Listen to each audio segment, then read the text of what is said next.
একটি বড় পাহাড়ের উপর বাস করত এক শক্তিশালী ঈগল। একদিন অন্য পাখিরা তার কাছে এসে বলল, আপনি এত উঁচুতে উঠতে পারেন, আমরা তো নিচু আকাশেই আটকে আছি, আমরাও আপনার মতো সাহসী হতে চাই। ঈগল পাখি তাদের দিকে তাকিয়ে হাসলো। সাহস শুধু ডানায় নয়, হৃদয়ে থাকতে হয়।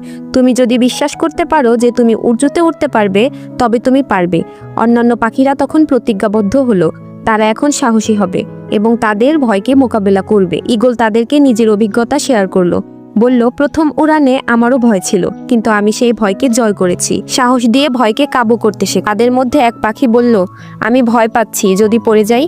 ঈগল পাখি সেই পাখির কাছে গিয়ে বলল, ভয় শুধু তখন আমাদের নিয়ন্ত্রণ করে যখন আমরা তাকে অনুমতি দেই। তুমি যদি শুধু নিজেকে বিশ্বাস করতে পারো, তাহলে ভয় কখনো তোমার পথে আসতে পারবে না। পাখিটি ঈগলের কথা শুনে সাহস পেল এবং সবাই মিলে ওরা শুরু করলো। হাজারো ভয়কে অতিক্রম করে তারা আকাশের উচ্চতায় উঠতে সক্ষম হলো। ঈগল তাদেরকে প্রমাণ করে দেখালো, সত্যিকারের সাহস মানে ভয় থাকা সত্ত্বেও এগিয়ে চলা। সাহস কখনো ভয়ের অনুপস্থিতি নয়, বরং ভয়ের মাঝে নিজের লক্ষ্য অর্জনের ইচ্ছা। সাহস মানে ভয়ের মধ্যে থেকেও এগিয়ে চলা, সীমাহীন ভয়ে জড়িত হওয়াই প্রকৃত সাহস।